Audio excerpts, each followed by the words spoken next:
সুপ্রিয় শিক্ষার্থী বন্ধুরা, আসসালামু আলাইকুম। আশা করি তোমরা ভালো আছো, আমিও ভালো আছি।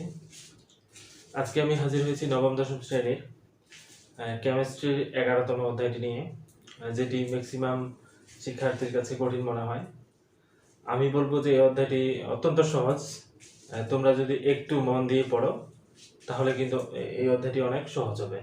আর আমি চাইবো আজকে খুব সহজভাবে এটিকে উপস্থাপন করার জন্য, যেন তোমাদের সকলেরই বোধগম্য হয়। ঠিক আছে, আমি এখানে কিছু টপিকস লিখে রেখেছি। সেটি হচ্ছে জৈব রসায়ন, জৈব যৌগ, হাইড্রোকার্বন বা জৈব যৌগের শ্রেণীবিভাগ, তারপরে হচ্ছে অ্যালকেন, অ্যালকিন, অ্যালকাইন, জৈব যৌগের নামকরণ। এগুলো আরো আছে, শুধু আজকে আমি এইটুকু আলোচনা করব, আর বাকিটুকু নেক্সট পর্বে আলোচনা করব। তাহলে চলো শুরু করা যাক। শুরুতেই আমরা যেটা করব সেটা হচ্ছে আমাদের জৈব রসায়নটা কি। তাহলে বন্ধুরা, জৈব রসায়নটা হচ্ছে আমরা মূলত জৈব যৌগে হাইড্রোজেন এবং মূলত আমরা কার্বনের যৌগসমূহ এই জৈব যৌগে আমরা পাবো। আমাদের বলা হচ্ছে যে জৈব রসায়নটা তাহলে কি? জৈব রসায়ন হচ্ছে আমাদের রসায়নের যে শাখায় হাইড্রোজেন এবং হাইড্রোকার্বনের বিভিন্ন জাতক সমূহ আলোচনা করা হয় তাকে আমরা বলবো জৈব রসায়ন। তাহলে বন্ধুরা, রসায়নের যে শাখায় হাইড্রোকার্বন এবং তাদের বিভিন্ন জাতক আলোচনা করা হয় তাকে আমরা বলবো জৈব রসায়ন। অর্থাৎ এখানে হাইড্রোকার্বনের আলোচনাটাই হচ্ছে আমাদের জৈব রসায়ন। তাহলে হাইড্রোকার্বনটা কি?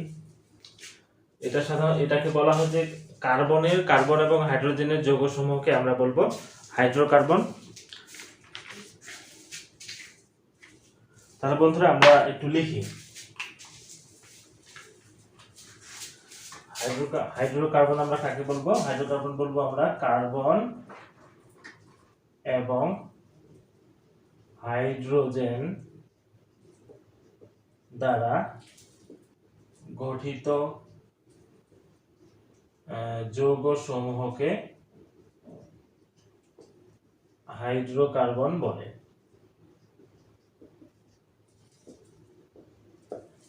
তাহলে বন্ধুরা, হাইড্রোকার্বনটা হচ্ছে কি? শুধুমাত্র কার্বন এবং হাইড্রোজেন দিয়ে যে যৌগগুলো উৎপন্ন হবে সেটাকে আমরা বলবো হাইড্রোকার্বন। যেমন আমি বলতে পারি মিথেন, তারপরে হচ্ছে ইথেন CH3, তারপরে হচ্ছে প্রোপেন CH3, অর্থাৎ মিথেন, ইথেন, প্রোপেন, এরকম বিউটেন, হেক্সেন অনেকগুলো আছে। এখানে বলা হচ্ছে যে হাইড্রোকার্বন জিনিসটা কি? হাইড্রোকার্বন হচ্ছে শুধুমাত্র কার্বন এবং হাইড্রোজেন দিয়ে বা দ্বারা গঠিত যৌগসমূহকে বলা হচ্ছে আমার হাইড্রোকার্বন। তাহলে জৈব যৌগটা কি? আমরা বলতে পারি এই হাইড্রোকার্বন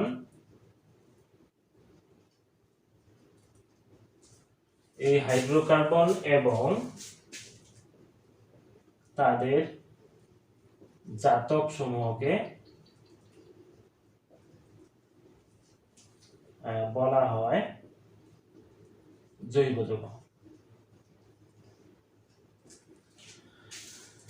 তাহলে বন্ধুরা, জৈব যৌগটা কাকে বলবো? জৈব যৌগটা হচ্ছে কার্বন এবং হাইড্রোজেন দ্বারা গঠিত যৌগ সমূহকে আমরা বলবো হাইড্রোকার্বন, এবং এই হাইড্রোকার্বন এবং তাদের বিভিন্ন জাতক সমূহকে আমরা বলবো জৈব যৌগ। তাহলে বন্ধুরা, জৈব যৌগ যেগুলো হচ্ছে সেগুলোই আসলে হাইড্রোকার্বনের যৌগ। তাহলে এরপরে আমরা বলবো হ্যাঁ, জৈব যৌগ সম্পর্কে একটি কাহিনী আছে। কাহিনীটা হলো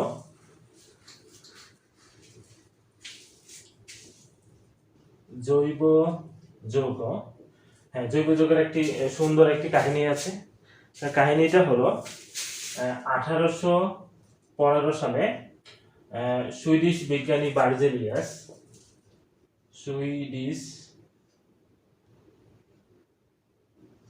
সুইডিশ বিজ্ঞানী হচ্ছে বার্জেলিয়াস। হ্যাঁ, তিনি একটি মতবাদ দেন। কি মতবাদটা হলো, তিনি বলেন যে জৈব যৌগসমূহ শুধুমাত্র সজীব উদ্ভিদ দেহে এবং প্রাণী দেহে থেকেই কেবল উৎপন্ন করা হয় বা সম্ভব। কোনো অজৈব যৌগ থেকে এটি উৎপন্ন করা যায় না। তার এই মতবাদকে বলা হয়তো প্রাণ শক্তি মতবাদ। কি মতবাদ? প্রাণ শক্তি মতবাদ।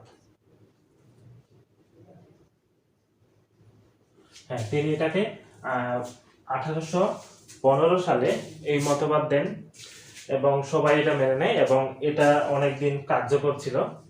যে অর্থাৎ অজৈব যৌগ থেকে জৈব যৌগ আবিষ্কার না হওয়া পর্যন্ত এই মতবাদটি হচ্ছে কার্যকর ছিল। তিনি বলেন যে সজীব উদ্ভিদ এবং প্রাণী দেহেই শুধুমাত্র জৈব যৌগ প্রস্তুত করা, মানে এক রহস্যময় শক্তির প্রভাবে জৈব যৌগ সমূহ উৎপন্ন হয়, কিন্তু কোনো অজৈব যৌগ থেকে জৈব যৌগ প্রস্তুত করা হয় না। তাই এই মতবাদটিকে আমরা বলবো প্রাণ শক্তি মতবাদ। কিন্তু 1828 সালে জার্মান বিজ্ঞানী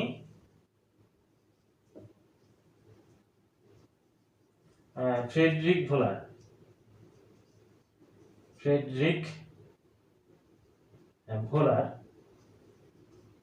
হ্যাঁ, তিনি আবার কি করেন? হঠাৎ করে অজৈব যৌগ থেকে তিনি জৈব যৌগ প্রস্তুত করে ফেলেন। তখন এই প্রাণ শক্তি মতবাদটা কি হয়ে যায়? অকার্যকর হয়ে যায়, অর্থাৎ এটা তখন গ্রহণযোগ্যতা হারায়।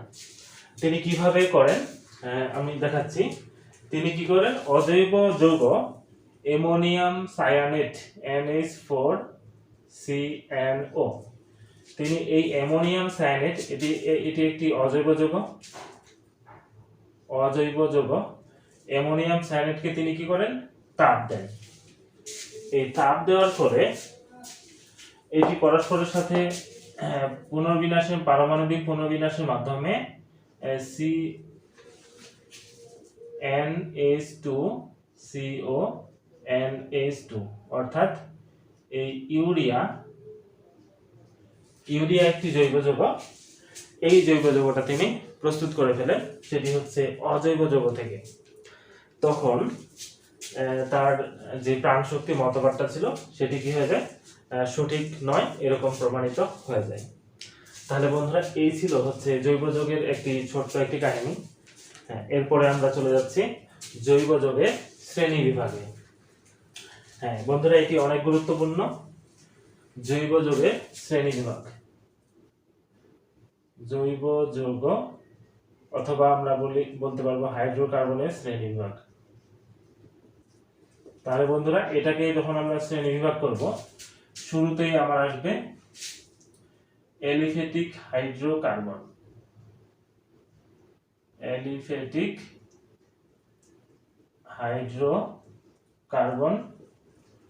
আর একটা আসবে আমার অ্যারোমেটিক হাইড্রোকার্বন।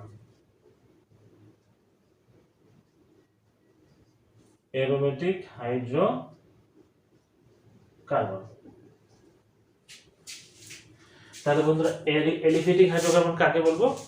এলিফ্যাটিক হাইড্রোকার্বন হলো যে সকল জৈব যৌগের অণুতে কার্বন শিকড়ে অর্থাৎ দুই প্রান্ত কি হবে? পরস্পর মুক্ত অবস্থায় থাকে, অর্থাৎ পরস্পর সংযুক্ত হয় না। দুই প্রান্তের কার্বন পরস্পর সংযুক্ত হয় না। যেমন হচ্ছে আমার এটা যদি আমি একটা জৈব যৌগ দিই, তাহলে বন্ধুরা দেখো, এখানে এই প্রান্তের যে কার্বন, এই প্রান্তের কার্বন পরস্পর কখনো সংযুক্ত হবে না, অর্থাৎ এরা কি থাকবে? মুক্ত অবস্থায় থাকবে। তখন আমরা একে বলবো এলিফ্যাটিক হাইড্রোকার্বন। হ্যাঁ, কিভাবে? আমরা যদি এখন কার্বনে আমরা এখানে জানবো যে জৈব যৌগে কার্বনের যোজনী সর্বদা 4। এই কথাটি অত্যন্ত গুরুত্বপূর্ণ। জৈব যৌগে কার্বনের যোজনী সর্বদা 4 বিবেচনা করা হয়। তাহলে আমরা যদি এখানে হাইড্রোজেনগুলো বসিয়ে দিই,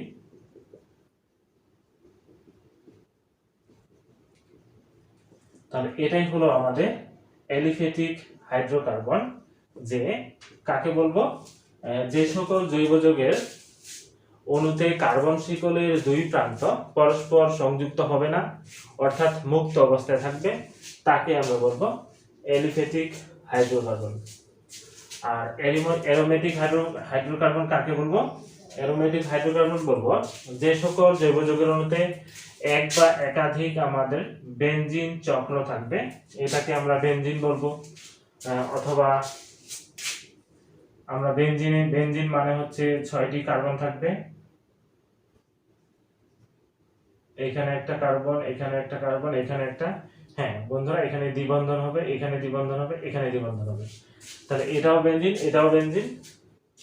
তাহলে যে সকল জৈব যৌগের অণুতে আমরা এক বা একাধিক বেনজিনও থাকতে পারে, একাধিক বেনজিন আরেকটা বেনজিন এখানে সংযুক্ত থাকতে পারে, তাহলে এক বা একাধিক বেনজিন চক্র বিদ্যমান, তাদেরকে আমরা বলবো অ্যারোমেটিক হাইড্রোকার্বন। তাহলে বন্ধুরা এরপরে আসবে আমাদের অ্যালিফ্যাটিক হাইড্রোকার্বন। আবার দুই ধরনের, একটা হচ্ছে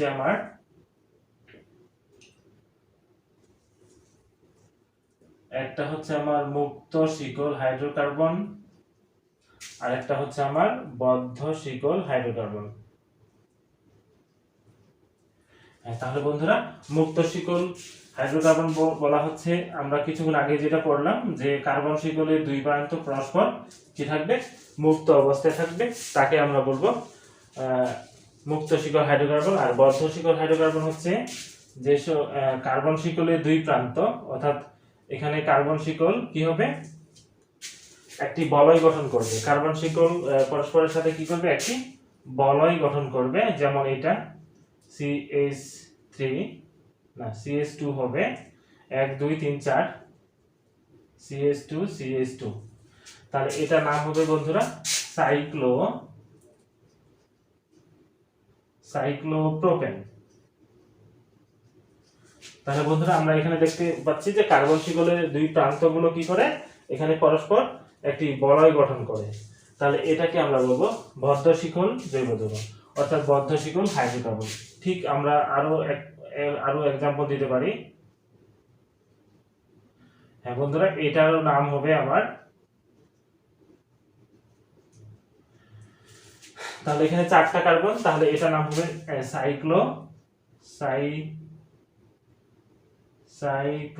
সাইক্লোবিউটেন। হ্যাঁ বন্ধুরা এটা নাম হবে সাইক্লোবিউটেন। 4টা কার্বন থাকলে বিউটেন হয়, আর 3টা কার্বন থাকলে প্রোপেন হয়। আমরা পরবর্তীতে সেগুলো আলোচনা করব ভালোভাবে। তাহলে আমরা শিখলাম অ্যালিফ্যাটিক হাইড্রোকার্বন হচ্ছে দুই ধরনের, একটা হচ্ছে মুক্ত শিকল হাইড্রোকার্বন, আর একটা হচ্ছে বদ্ধ শিকল হাইড্রোকার্বন।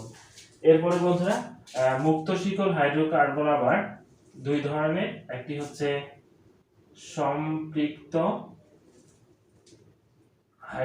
হাইড্রোকার্বন, বা এটাকে আমরা বলতে পারি অ্যালকেন। বন্ধুরা এটি অত্যন্ত গুরুত্বপূর্ণ একটি টপিক, যে সম্পৃক্ত হাইড্রোকার্বন বা অ্যালকেন বলতে কি বুঝো, ঠিক তেমনি আমরা আরেকটা কি পাবো, আরেকটা পাবো আমরা অসম্পৃক্ত হাইড্রোকার্বন। অসম্পৃক্ত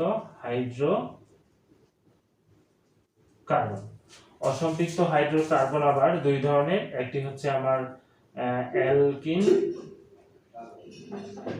আর একটা হলো আমার অ্যালকাইন। হ্যাঁ তাহলে বন্ধুরা আমরা বদ্ধ শিকলে আরো একটা জিনিস বলতে পারি, আচ্ছা ওটা পরে বলছি। বদ্ধ শিকলে আমরা পাবো দুটি আরো, যে একটা হচ্ছে কার্বোসাইক্লিক, আর একটা হচ্ছে হেটারোসাইক্লিক। বদ্ধ শিকলটা দুই ধরনের আমরা বলতে পারি, একটা হলো কার্বোসাইক্লিক, আর একটা হলো আমার হেটারোসাইক্লিক।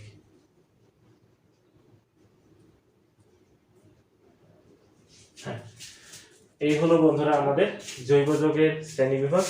হ্যাঁ এবারে আমি এই টপিকগুলো নিয়ে আলোচনা করব, সম্পৃক্ত হাইড্রোকার্বন অথবা অ্যালকেন বলতে কি বুঝি।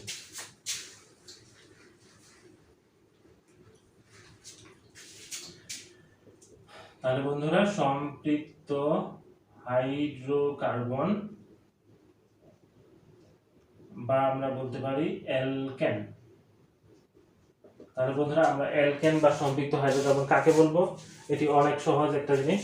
আমরা বলবো যে সকল জৈব যৌগের অণুতে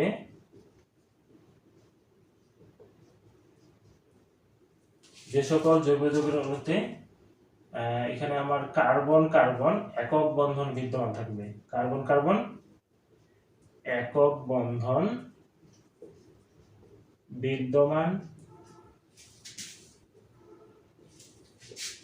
এবং কার্বন অবশিষ্ট বন্ধনগুলি হাইড্রোজেন দ্বারা পূর্ণ থাকে, হাইড্রোজেন দ্বারা পূর্ণ থাকে, তাকে আমরা কি বলবো? অ্যালকেন বা সম্পৃক্ত হাইড্রোকার্বন বলে।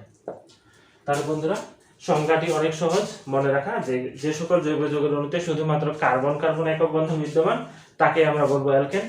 আমি এখানে আরো একটি যোগ করে দিয়েছি, যে সকল জৈব যৌগের অণুতে কার্বন কার্বন একক বন্ধন বিদ্যমান এবং কার্বনের যে অবশিষ্ট বন্ধনগুলি সেগুলো হাইড্রোজেন দ্বারা কি থাকবে? পূর্ণ থাকবে, তাকে আমরা বলবো অ্যালকেন। আমরা এক্সাম্পল দিলে আরো পরিষ্কার হয়ে যাবে। যেমন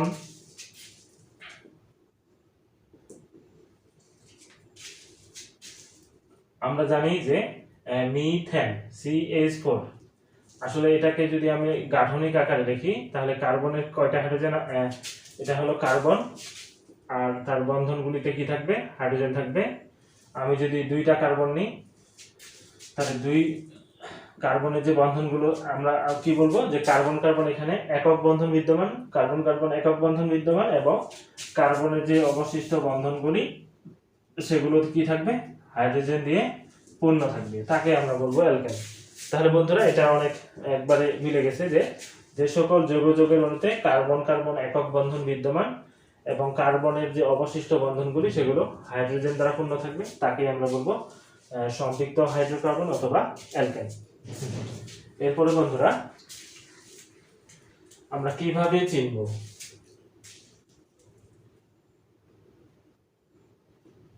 এরপরে আমরা বলতে পারি যে অ্যালকেনের সাধারণ আণবিক সংকেত।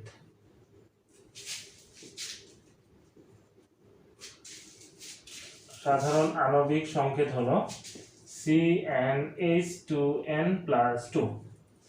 তাহলে বন্ধুরা যেখানে আমাদের n এর মান হচ্ছে 1 2 3 4 ইত্যাদি। তাহলে বন্ধুরা এটি অত্যন্ত গুরুত্বপূর্ণ যে অ্যালকেন গোত্রের একটি সাধারণ সংকেত থাকবে, সেই সংকেতটি হলো CnH2n+2। হ্যাঁ, যখন আমাদের কি হবে? যখন আমাদের n = 1 হবে তখন আমরা কি পাবো? তখন আমরা পাবো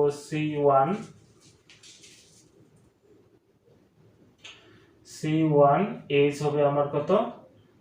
2 × 1 + 2 = হবে CH4। তাহলে বন্ধুরা যখন আমার n = 2 হবে তখন আমার হবে C2, H হবে আমার 2 দিয়ে 4, 4 দিয়ে 6, অর্থাৎ এই যৌগটার নাম হবে আমার মিথেন, এটার নাম হবে আমার ইথেন,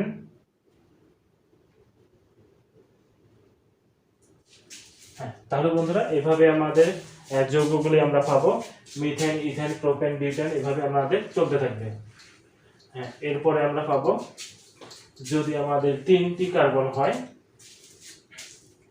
n = যদি 3 হয় তাহলে আমার আসবে C3, H আসবে আমাদের 8, বা বন্ধুরা এটাকে আমরা এভাবে লিখতে পারি CH3 CH3 CH2 CH3।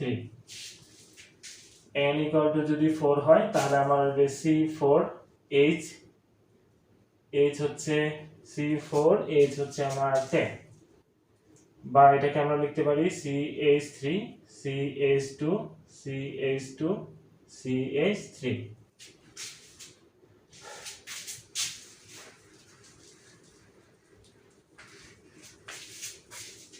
এরপর বন্ধুরা n = যদি আমার 5 হয় তাহলে আমার হবে C5H12, এটাকেও আমরা সেম ভাবে করতে পারি। তাহলে এটা নাম বন্ধুরা হবে, এটা হলো 3 কার্বন, এটা হলো প্রোপেন, PROPANE প্রোপেন, এটা হবে আমার বিউটেন, এটা হবে আমার পেন্টেন, যদি আমার n ইকুয়াল টু 6 হয় তাহলে C6H14 এটা হবে আমার হেক্সেন। এইভাবে n ইকুয়াল টু 7 হলে আমার হবে C7H হচ্ছে 16 এটা হবে আমার hexane heptane AGP heptane. n equal to 8 হলে আমার হবে C8H H হবে 18। তাহলে বন্ধুরা এটা নাম হবে অকটেন।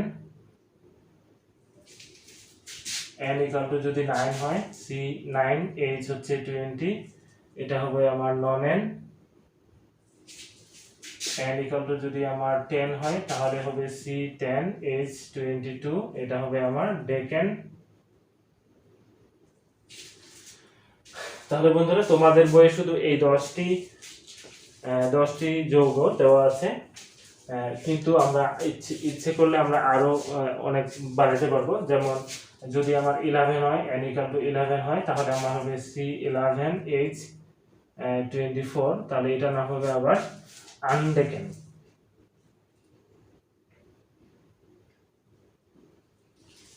আনডেকেন n ইকুয়াল টু যখন 12 হবে এটা হবে আমার C12H26 এটা হবে আমার ডোডেকেন। তারপরে বন্ধুরা হবে ট্রাইডেকেন, তারপরে হবে আমার টেট্রাডেকেন, তারপরে হবে আমার পেন্টাডেকেন। তারপরে বন্ধুরা তোমরা নিজেরাই পারবা পেন্টাডেকেন, তারপরে হেক্সাডেকেন, হেপ্টাডেকেন, তারপরে ননাডেকেন, তারপরে হচ্ছে ইকোসেন, শেষে হচ্ছে 20। অর্থাৎ এইভাবে এই যে অ্যালকেন যে গোত্রটা আছে বা অ্যালকেন যে আমাদের সমগত অ্যালকেন গোত্র বা আমরা যে বলি অ্যালকেনের যে সাধারণ আণবিক সংকেতটা আছে, অর্থাৎ এটা দিয়ে আমরা অনেক প্রচুর বা অনেক বেশি যৌগ এইভাবে তৈরি করতে পারবো। তাহলে বন্ধুরা আমাদের এটি মনে রাখতে হবে যে অ্যালকেন গোত্রের হচ্ছে প্রথম সদস্য হচ্ছে মিথেন, অর্থাৎ একটি কার্বন ছিল, তারপরে হচ্ছে যখন দুটি কার্বন হবে তখন নাম হবে ইথেন। এভাবে 3টি কার্বন প্রোপেন, 4টি কার্বন বিউটেন, 5টি কার্বন পেন্টেন, 6টি কার্বন হবে হেক্সেন, 7টি কার্বন হেপ্টেন, 8টি কার্বন অকটেন, 9টি কার্বন ননেন, 10টি কার্বন ডেকেন। তোমরা এই 10টি মনে রাখলেই চলবে, আর শেষে এগুলো জাস্ট মনে রাখবা। হ্যাঁ, এরপরে আমরা চলে যাচ্ছি, অ্যালকেন চলে গেল, এরপরে আমার হবে অ্যালকিন এবং অ্যালকাইন। তাহলে বন্ধুরা এরপরে আমার হবে অ্যালকিন। তার আগে আমরা অসম্পৃক্ত হাইড্রোকার্বন করে নিই। অসম্পৃক্ত হাইড্রোকার্বন। তাহলে বন্ধুরা অসম্পৃক্ত হাইড্রোকার্বনের মধ্যে আছে আবার অ্যালকিন এবং অ্যালকাইন। তাহলে আগে আমরা জানি নি অসম্পৃক্ত হাইড্রোকার্বন কাকে বলবো। অসম্পৃক্ত হাইড্রোকার্বন হচ্ছে কার্বন কার্বন দ্বিবন্ধন থাকতে পারে অথবা কার্বন কার্বন ত্রিবন্ধন থাকতে পারে। তাহলে আমরা বলতে পারি, হ্যাঁ, তবে এখানে একটি গুরুত্বপূর্ণ কথা হচ্ছে যে কমপক্ষে একটি কার্বন কার্বন বন্ধন থাকবে। অর্থাৎ আমরা বলতে পারি যে সকল জৈব যৌগের অণুতে কমপক্ষে একটি কার্বন কার্বন দ্বিবন্ধন অথবা কমপক্ষে একটি কার্বন কার্বন ত্রিবন্ধন থাকবে তাকে আমরা বলবো অসম্পৃক্ত হাইড্রোকার্বন। তাহলে বন্ধুরা আমার লেখার প্রয়োজন নাই। তাহলে কি হবে, যে সকল জৈব যৌগের অণুতে কমপক্ষে একটি কার্বন কার্বন দ্বিবন্ধন অথবা কমপক্ষে একটি কার্বন কার্বন ত্রিবন্ধন বিদ্যমান থাকবে এবং কার্বনের অবশিষ্ট বন্ধনগুলি হাইড্রোজেন দ্বারা পূর্ণ থাকবে তাকে আমরা বলবো অসম্পৃক্ত হাইড্রোকার্বন। হ্যাঁ, অসম্পৃক্ত হাইড্রোকার্বনটা তাহলে কয় প্রকার? 2 প্রকারের ছিল। একটা হচ্ছে আমার অ্যালকিন, আরেকটা ছিল আমার অ্যালকাইন। তাহলে বন্ধুরা অ্যালকিন কাকে বলবো লিখে ফেলি, যে সকল জৈব যৌগের অণুতে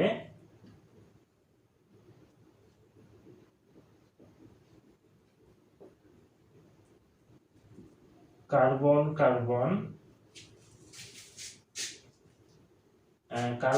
যে সকল জৈব যৌগের অণুতে কমপক্ষে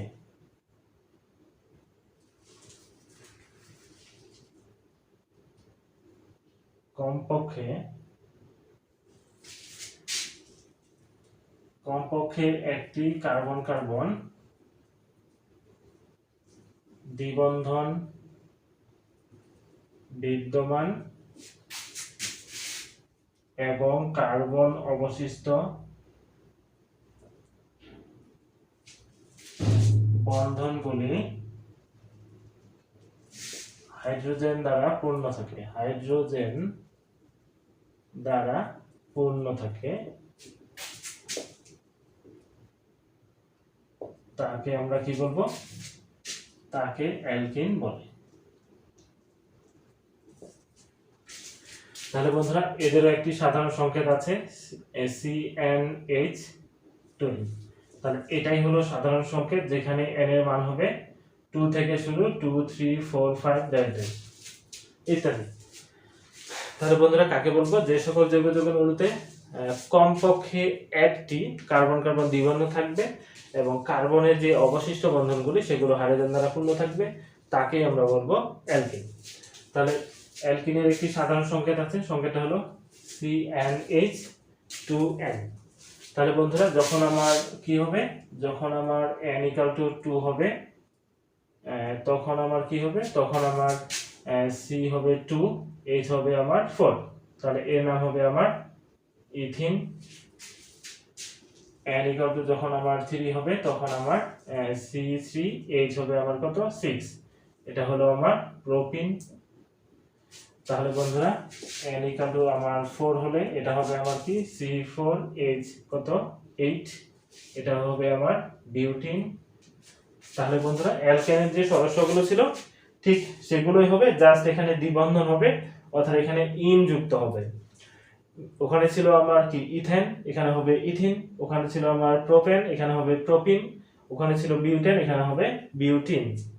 অর্থাৎ আমার যে ছিল ইথিন, ETHANE, ইথেন ছিল, আমার এখানে উচ্চারণটা হবে ইথিন, ETHENE, অর্থাৎ এখানে প্রত্যেকটাতে ENE যোগ হচ্ছে। তাহলে বিউটিন, তারপরে হবে পেন্টিন, তারপরে হবে হেক্সিন, হেপটিন, ননিন, ডেকিন, অর্থাৎ প্রত্যেকটা ইন যুক্ত হয়ে যাবে। তাহলে বন্ধুরা এই যে এটাকে আবার আমরা এইভাবে লিখতে পারি গাঠনিক আকারে। সি কয়টা কার্বন? এখানে 2টা কার্বন। আর কার্বন কার্বন কি হবে? দ্বিবন্ধন। তাহলে এখানে একটা বন্ধন, এখানে একটা বন্ধন, এখানে একটা বন্ধন, এখানে একটা বন্ধন। বাকিগুলোতে আমরা কি দেব? হাইড্রোজেন দিয়ে দেব। তাহলে এটাও কিন্তু আমার ইথিন। ঠিক তেমনি এখানে আমরা যদি এটা লিখি, কার্বন কয়টা? 3টা, 1 2 3। হ্যাঁ, এখানেও দ্বিবন্ধনটা দিতে পারি আমরা, এখানেও দ্বিবন্ধনটা দিতে পারি। তাহলে এখানে একটা, এখানে একটা, এখানে একটা, এখানে একটা, এখানে একটা। তাহলে এখানে হবে আমার H H H H H। তাহলে কমপক্ষে একটি আমাদের দ্বিবন্ধন থাকতেই হবে, তাহলেই হবে আমাদের অ্যালকিন। তাহলে বন্ধুরা এইভাবে এটা হচ্ছে আমাদের অ্যালকিন। এরপরে আমরা চলে যাব অ্যালকাইন।